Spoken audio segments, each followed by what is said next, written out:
Hi hello guys, എല്ലാവർക്കും ചിഞ്ചു വ്ളോഗ്സിലേക്ക് സ്വാഗതം. നമുക്കിന്ന് ഒരു ഇഡ്ഡലി ഉണ്ടാക്കിയാലോ? നല്ല സോഫ്റ്റ് ആയിട്ടുള്ളൊരു ഇഡ്ഡലി ഉണ്ടാക്കുമ്പോൾ നമുക്കതിനാവശ്യമായ സാധനങ്ങൾ ഞാൻ ഈ ക്ലാസ്സിന് 2 ഗ്ലാസ് പച്ചരിയും ഒരു 3/4 ഗ്ലാസ് ഉഴുന്നുമാണ് എടുത്തിരിക്കുന്നത്. അത് ഞാനൊരു 5 മണിക്കൂർ വെള്ളത്തിലിട്ട് കുതിർത്ത് വെച്ചതാണ്. പിന്നെ നമ്മൾ ഈ ഇഡ്ഡലിക്ക് ഒരു പ്രത്യേകതയുണ്ട്. ഈ ഇഡ്ഡലി നമ്മൾ തമിഴ്നാട് ഭാഗങ്ങളിലേക്കൊക്കെ പോകുമ്പോൾ, തമിഴ്നാട് എന്ന് പറയുമ്പോൾ ചെന്നൈ, പിന്നെ മധുര ഭാഗത്തൊക്കെ പോകുമ്പോൾ അവിടുന്ന് നമുക്ക് കടകളിൽ നിന്ന് കിട്ടുന്ന ഒരു പൂ പോലത്തെ ഒരു ഇഡ്ഡലിയുണ്ട്. ആ ഇഡ്ഡലിയാണ്. അതിനുവേണ്ടി നമ്മൾ ചോറ് വെക്കുന്ന അരി ഒരു ഗ്ലാസ്, ഈ ഗ്ലാസ്സിന് 1 ഗ്ലാസ് അരി എടുക്കുക. 2 ഗ്ലാസ് പച്ചരിയും 3/4 ഗ്ലാസ് ഉഴുന്നും 1/2 സ്പൂണ് ഉലുവയും ഇതിന് 1 ഗ്ലാസ് നമ്മൾ ചോറ് വെക്കുന്ന അരിയും കൂടി എടുത്ത് കുതിർത്ത് 5 മണിക്കൂർ.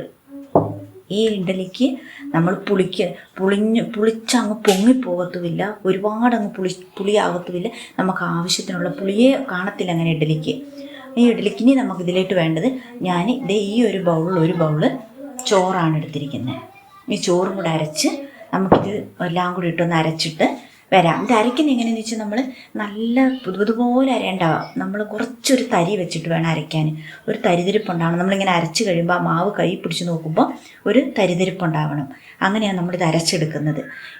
ഞാൻ ഇപ്പോൾ 6 മണിക്കാണ് ഇത് അരയ്ക്കുന്നത്. സന്ധ്യാസമയത്താണ് ഇത് അരയ്ക്കുന്നത്. അരച്ച് 1 മണിക്കൂർ ഞാൻ പുറത്ത് വെച്ചിരിക്കും. അതിനുശേഷം ഞാനിതെടുത്ത് അങ്ങനെ ഇതടച്ച് ഞാൻ ഫ്രിഡ്ജിൽ വെക്കും. ഫ്രിഡ്ജിൽ വെച്ചിട്ട് നാളെ രാവിലെ 6 മണിക്ക് മാത്രമേ ഞാനിത് ഇഡ്ഡലി തയ്യാറാക്കത്തുള്ളൂ. ആ സമയത്ത് മാത്രമേ ഞാൻ ഉപ്പ് ചേർക്കത്തുള്ളൂ.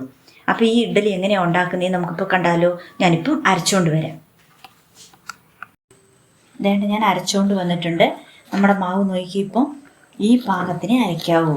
എന്നിട്ട് നമ്മൾ കൈ കൊണ്ട് മിക്സ് ചെയ്യരുത്. അങ്ങനെ ചെയ്താൽ ഒരു പുളി കൂടാൻ സാധ്യതയുണ്ട്. കൈ കൊണ്ടല്ല, നമ്മളിങ്ങനെ ഒരു തവി വെച്ച് അങ്ങനെ നന്നായിട്ടൊന്ന് മിക്സ് ചെയ്യും. ഇപ്പോൾ തന്നെ നിങ്ങൾക്ക് കാണാതിരിക്കുന്നേക്ക് മാവ് എത്രമാത്രം പൊങ്ങിയിട്ടുണ്ടെന്ന്. ഇപ്പോൾ അരച്ചിങ്ങ് കൊണ്ടുവന്നതേ ഉള്ളൂ. നമ്മൾ അരപ്പ് ഇതൊക്കെ ചേർത്തത് കൊണ്ട്, അരി ചേർത്തത് കൊണ്ടാണ്, നമ്മൾ ചോറ് വെക്കുന്ന അരി ചേർത്തത് കൊണ്ടാണ്. നോക്കിക്കേ, ഇന്ന് ഞാൻ ഉപ്പിടത്തില്ല. നാളെ ഞാനിപ്പോൾ 1 മണിക്കൂർ പുറത്ത് വെക്കുക. 1 മണിക്കൂർ പുറത്ത് വെച്ചതിന് ശേഷം ഞാൻ എടുത്ത് ഫ്രിഡ്ജിൽ വെക്കും. നിങ്ങൾ വിചാരിക്കും ഫ്രിഡ്ജിൽ വെച്ചാൽ തണുപ്പ് കൂടുതൽ കൊണ്ട് മാവ് മാവ് പൊങ്ങുകയല്ലെന്ന്. പക്ഷെ ഇല്ല, മാവ് പൊങ്ങി വരും, നന്നായിട്ട് പൊങ്ങി വരും. നാളെ നമുക്ക് നോക്കാം ഇത് എത്രമാത്രം പൊങ്ങിയെന്ന്. പിന്നെ ഇത് ഇങ്ങനെ തന്നെ ചെയ്യണം. എല്ലാവരും ഞാൻ പറഞ്ഞ പോലെ ചെയ്ത് കഴിഞ്ഞാൽ നല്ല സോഫ്റ്റായ ഇഡ്ഡലി നമുക്ക് കിട്ടും.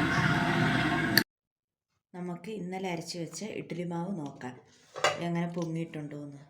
കണ്ടോ എത്രമാത്രം മാവ് പൊങ്ങിയിട്ടുണ്ടെന്ന്. നമ്മളിത് ഫ്രിഡ്ജിലായിരുന്നു രാവിലെ വരെ വെച്ചിരുന്നത്. അത് നല്ല കൂളിങ്ങിൽ. ഇപ്പം നോക്കിയാൽ നല്ലതുപോലെ നല്ല സോപ്പ് പോലെ പതഞ്ഞ് വന്നിട്ടുണ്ട്.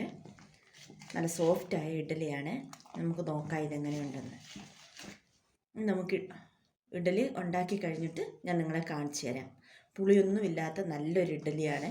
എല്ലാവരും ഇങ്ങനെ ഒന്ന് ഉണ്ടാക്കി നോക്കുക, എന്നിട്ട് കമൻ്റ് അറിയിക്കുക. ഇപ്പോൾ നമുക്ക് നമ്മുടെ സോഫ്റ്റായ ഇഡ്ഡലി കണ്ടോ, എത്ര പൊക്കമായ നല്ല വലുപ്പമുള്ള ഇഡ്ഡലി. നോക്കി എത്ര സോഫ്റ്റാന്ന് കണ്ടോ. നല്ല സോഫ്റ്റായ ഒരു ഇഡ്ഡലിയാണ്. എല്ലാവരും ഇങ്ങനെയൊന്ന് ഉണ്ടാക്കി നോക്കിയതിന് ശേഷം കമൻ്റ് അറിയിക്കണം. മറക്കല്ലേ, ലൈക്ക് ചെയ്യണം, സബ്സ്ക്രൈബ് ചെയ്യണം.